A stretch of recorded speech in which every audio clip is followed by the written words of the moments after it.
இப்ப என்ன சொல்றாங்கன்னா, நீங்க ஒரு விக்டிமா இருக்கீங்க, நீங்க ஒரு சாட்சியாவே இருக்கீங்க அந்த வழக்குல அப்படின்னா கூட 15 வயது முடியாத ஒரு ஆணை அல்லது 65 வயது முடிந்த ஒரு ஆணை அல்லது எந்த வயதுடைய ஒரு பெண்ணையும் அல்லது எந்த வயதுடைய பிசிக்கலி மென்டலி டிசேபிள்டு பர்சன் இருப்பார் இல்லையா, அவங்கள விசாரணை என்ற பெயரில், இன்ட்ராகேஷன் எக்ஸாமினேஷன் என்ற பெயரில் காவல் நிலையத்திற்கு அழைக்கவே கூடாது போலீஸ் அப்படின்னு ஸ்ட்ரிஞ்சண்டா பெரிய சட்டப்பிரிவு கொண்டாந்துட்டாங்க. இப்போ பெண்களை போலீஸ் கூப்பிடவே கூடாது விசாரணைக்கு.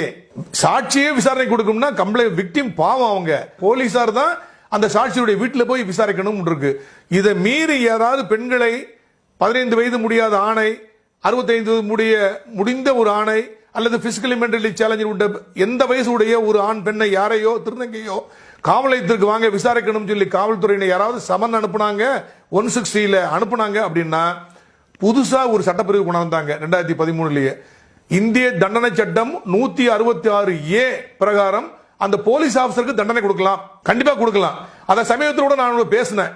கமலஹாசன் இந்தியன் 2 படப்பிடிப்பு நடந்துட்டு இருக்கும் போது கிரேன் விழுந்து 3 பேர் இறந்துட்டாங்க அப்படின்னு சொல்லி கமலஹாசனை விசாரணைக்காக வேண்டி, அவர் அக்யூஸ்ட் இல்ல, குற்றவாளி இல்ல, ஆனால் விசாரணைக்கு கிரைம் பிராஞ்சில் ஆஜராகுங்க அப்படின்னு சொல்லி சிட்டி கிரைம் பிரான்ச் ஒரு சமன் அனுப்பியிருந்தாங்க. ஆனா 160 CRPC 65 வயது முடிந்த நபரை விசாரணைக்காக வேண்டி காவல் நிலையத்திற்கு கூடக்கூடாது, அவர் வீட்டில் போய் தான் விசாரிக்கணும் இருக்கு.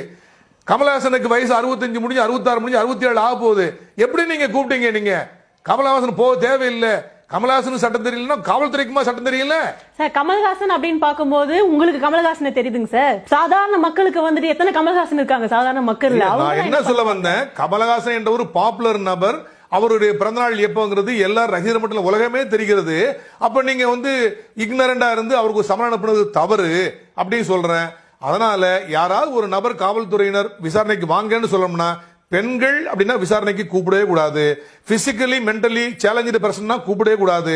15 வயசு முடியா இருந்தா விசாரணைக்கு கூப்பிடவே கூடாது. அதுக்கு மேல பெரிய ஒரு ஆணா இருந்தா உங்களுக்கு வயசு என்னன்னு கேட்டு 65 வயசு முடிஞ்சு போச்சுன்னா கூப்பிடக்கூடாது. இல்லைன்னா மட்டும்தான் காவல்துறைக்கு விசாரணைக்கு கூப்பிடணும். அப்படி இருக்கும்போது இந்த மாதிரி ஒரு குற்றத்தில் பாலியல் தாக்குதல் அல்லது பாலியல் வல்லுறவு குற்றங்களில் சம்பந்தப்பட்ட விக்டிமா இருந்தா காவல்துறையினர் கூப்பிடவே கூடாது. ஆனா கூப்பிடுறாங்க அப்படின்னா அது காலங்காலமா நடந்த விஷயத்தை சில பேர் ஃபாலோ பண்ணாங்கன்னா தவறு. அந்த காவல் அலுவலர் மீது நம்ம நடவடிக்கை எடுக்க முடியும். கண்டிப்பா சார். இது ஒரு காவல்துறைக்கும் இது முக்கியமான ஒரு விஷயமா தெரியுது. அது மட்டும் இல்லாம பொதுமக்கள் அனைவருமே இந்த ஒரு பேசிக் விஷயங்கள் கட்டாயம் தெரிஞ்சிருக்கணும் அப்படின்ற விஷயத்தை நம்ம இந்த வீடியோ மூலமா மக்களுக்கு கண்டிப்பா பயனுள்ளதா இருக்கும். இந்த வீடியோ உங்களுக்கு பிடிச்சிருந்தா லைக் பண்ணுங்க, கமெண்ட் பண்ணுங்க, ஷேர் பண்ணுங்க. தி ஐ ஓபனர் சேனலை சப்ஸ்கிரைப் பண்ணுங்க. முடிஞ்சா பெல் பட்டனை கிளிக் பண்ணுங்க.